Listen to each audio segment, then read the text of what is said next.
Akhir-akhir ini mulai banyak media massa yang mengangkat berita tentang pemilu 2024. Bahkan beberapa di antaranya sudah melakukan survei dan simulasi pasangan capres-cawapres. Lalu apakah sistem pemilihan umum kita sudah cukup memanusiakan manusia? Selama ini orang berbondong-bondong datang ke TPS untuk menyalurkan suara mereka. Lalu bagaimana jika hal itu tidak perlu terjadi lagi? Listen to this.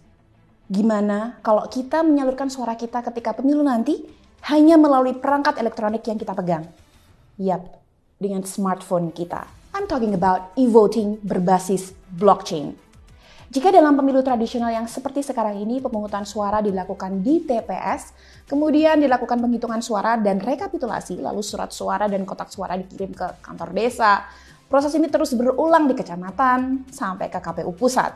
Sehingga waktu yang dibutuhkan mencapai sekitar 1 bulan. Sangat melelahkan dan menyita waktu. Mekanisme konvensional seperti ini juga melibatkan banyak orang mulai dari penyelenggara, petugas keamanan, hingga saksi yang totalnya sampai 18 juta orang. Selain itu juga membutuhkan banyak sekali material seperti kotak suara, surat suara, keping segel, tinta, dan lain sebagainya yang akhirnya hanya jadi menambah limbah sampah lingkungan kita.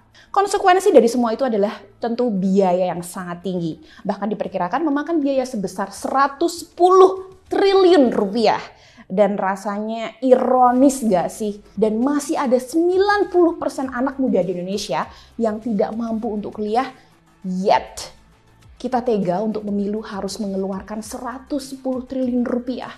Rasanya kok nggak adil banget ya untuk bangsa Indonesia secara keseluruhan. Nah, dengan adanya e-voting berbasis blockchain ini, pemungutan suara dilakukan secara digital sehingga pemilih hanya cukup menggunakan telepon genggam, sekali lagi, dari tempat masing-masing.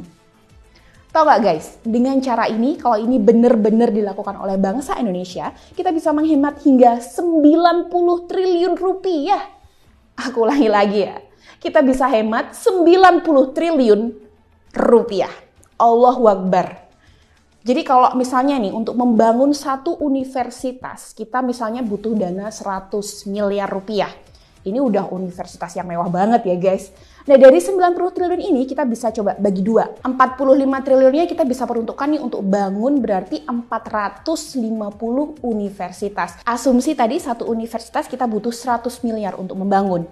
Dan sisanya, jika asumsi satu anak muda di Indonesia butuh 100 juta rupiah untuk sekolah sampai lulus S1, maka kita bisa menyekolahkan 450 ribu anak muda di Indonesia.